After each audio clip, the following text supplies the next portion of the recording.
Hello guys, आज मैं आप लोगों को बताने जा रहा हूँ कि अगर आप हेल्थ इंश्योरेंस पॉलिसी खरीदने के बारे में सोच रहे हैं, इंडेमनिटी प्लान, तो मैं आपको सजेस्ट करूँगा कि आप रिटेल प्लान ना खरीदें, जैसे कि डायरेक्टली किसी जनरल इंश्योरेंस कंपनी से या हेल्थ इंश्योरेंस कंपनी से। इंस्टेड ऑफ इसके अलावा आप प्लान जो खरीद सकते हैं पॉलिसी वो बैंक से खरीदें, क्योंकि सेम प्लान अगर आप किसी जनरल इंश्योरेंस कंपनी से या हेल्थ इंश्योरेंस कंपनी से बाई कर रहे हैं और वही सम इंश्योर्ड का आप प्लान बैंक से खरीदेंगे ना, तो आपको कॉस्टली नहीं पड़ेगा। बाकी डायरेक्टली कंपनी से खरीदने पे महंगा पड़ेगा, और बैंक के थ्रू खरीदेंगे तो आपको सस्ता भी पड़ेगा। वो प्लान उसका प्रीमियम लो रहेगा।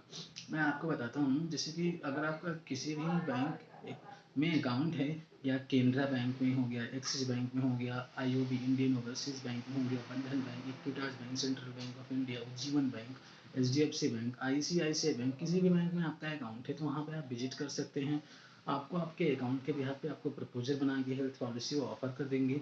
सेम सम इंश्योर, जितना भी सम इंश्योर आप चाहते हैं, 2 लाख, 3 लाख, 5 लाख, 15 लाख, 10 लाख, 25 लाख, 50 लाख तक का आपको सम इंश्योर वहाँ पे मिल जाएगा। ठीक है। और बट वहाँ पे एक डिफरेंस ये होता है कि अगर आपके पास आप जब पॉलिसी के लिए अप्लाई कर रहे हैं बैंक में, बैंक का पॉलिसी बोलते हैं इसको, जो आप बैंक से पॉलिसी खरीदते हैं, तो वो कस्टमर के लिए इजियर बनाने के लिए क्या बोलते हैं कि सर आप वन टिक में वन स्टेप आपको कंप्लीट करना पड़ेगा केवल पॉलिसी खरीदने के लिए। वो स्टेप होता है गुड हेल्थ डिक्लेरेशन। मतलब क्या होता है कि आप स्वस्थ हैं, आपको कोई बीमारी, सर्दी जुकाम बुखार नहीं हुआ है पिछले 30 दिनों के अंदर या पिछले 1 साल के अंदर, तो आप उसको बिना पढ़े टिक कर देते हैं, जो कि टिक नहीं करना होता है आपको। अगर आपको कोई भी प्रॉब्लम होता है पॉलिसी अप्लाई करते समय बैंक से, तो आपको उस मेडिकल कंडीशन को बैंक को डॉक्यूमेंट प्रोवाइड करना पड़ता है, मेडिकल कंडीशन का। और वो बैंक क्या करता है, इंश्योरेंस कंपनीज को वो डॉक्यूमेंट प्रोवाइड करता है, ताकि अगर आपको कोई प्री एग्जिस्टिंग डिजीज होता है तो 3 साल के बाद, इसका जो नॉर्मल वेटिंग पीरियड 3 साल रहता है, कुछ पॉलिसीज में कुछ 4 साल होता है, तो 3 या 4 साल के बाद वो कवर हो सकेगा।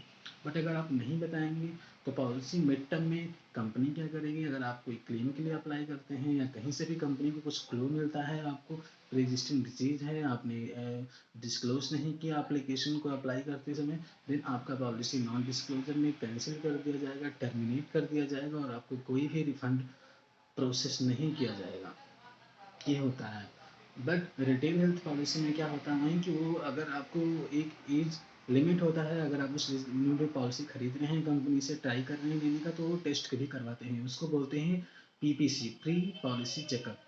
तो मैं आपको सजेस्ट करूंगा, तो वो सब पॉलिसी आपको महंगी पड़ती हैं। अगर 5 लाख रुपए का आप सेम पॉलिसी वहाँ पर लेने जाएंगे रिटेल में, तो महंगा पड़ेगा आपको, करीब 12 से 15 हज़ार रुपये का पड़ेगा आपको, अगर कोई 35 से 35 साल का बंदा है। हाँ, और अगर वही पॉलिसी आप बैंक से खरीदेंगे तो आपको वो पॉलिसी पड़ सकता है 7 से 8 हज़ार रुपये का। 7 से 8 हज़ार रुपये का पॉलिसी पड़ जाएगा आपको, मैं बता रहा हूँ। और एक बात और बता रहा हूँ आपको, जैसे एक हेल्थ पॉलिसी क्या होता है, इसका टेन्योर 1 साल का भी हो सकता है या 2 साल का भी हो सकता है। 2 साल के लिए आप कहीं भी पॉलिसी लेते हैं तो आपको उसको 7.5% का डिस्काउंट भी मिलता है पॉलिसीज़ में। और ये पॉलिसीज़ के लिए क्या, हेल्थ पॉलिसीज़ के लिए मैं थोड़ा आपको व्यू भी दे देता हूँ कि हेल्थ पॉलिसीज़ क्या होता है आपको। कि जैसे अगर मेरे पास हेल्थ पॉलिसी है, मैंने बैंक में जाके पॉलिसी खरीद ली, 5 लाख रुपए का कवरेज है, 5 लाख रुपए का कवरेज है, तो अगर पॉलिसी में क्या बहुत सारी चीज़ों के बारे में लिखा होता है, टर्म्स एंड कंडीशंस मेंशन होते हैं। तो अगर मुझे कुछ बीमारी होती है और मैं किसी हॉस्पिटल में जाके एडमिट होता हूँ, 2 तरह के हॉस्पिटल होते हैं, एक होता है नेटवर्क हॉस्पिटल, एक होता है नॉन नेटवर्क हॉस्पिटल। तो अगर मैं नेटवर्क हॉस्पिटल में एडमिट होता हूँ, जिस हॉस्पिटल का उस कंपनी के साथ टाई अप है जहाँ से मेरी पॉलिसी है, देन मुझे कैशलेस फैसिलिटी प्रोवाइड की जाती है। हॉस्पिटल कंपनी को कैशलेस रिक्वेस्ट भेजता है, जिसको बोलते हैं प्री ऑथ रिक्वेस्ट। और ज़्यादा टाइम नहीं लगता है, 1 घंटे से 2 घंटे के अंदर इसमें आपका स्टेटस आपको अपडेट किया जाता है। हॉस्पिटल में एक इंश्योरेंस डिपार्टमेंट, टीपीए बोलते हैं उसको, होता है, और उसके थ्रू आपको भी होता है, आपके भी कॉन्टैक्ट डिटेल्स पे आपको कंपनी की साइड से डायरेक्ट स्टेटस अपडेट किया जाता है कैशलेस का।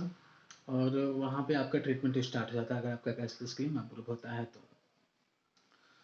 सेकेंडरी ये होता है कि कुछ हॉस्पिटल नॉन नेटवर्क होते हैं, तो अगर आप वहाँ पे ट्रीटमेंट लेते हैं तो आपको इंटीमेशन के थ्रू मेल करना होता है कंपनी को, जो कि मैंडेटरी नहीं है, बट आप कर दे सकते हैं तो ज़्यादा बेटर होता है।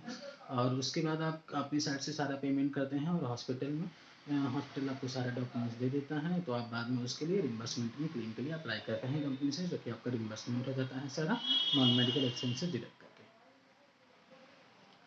और एक बात और, अगर आप किसी बैंक में पॉलिसी के लिए अप्लाई कर रहे हैं तो पॉलिसी आपको शायद वहाँ से तभी मिलेगी, ज़्यादातर केसेस में वही होता है कि अगर आपका बैंक में अकाउंट है तो।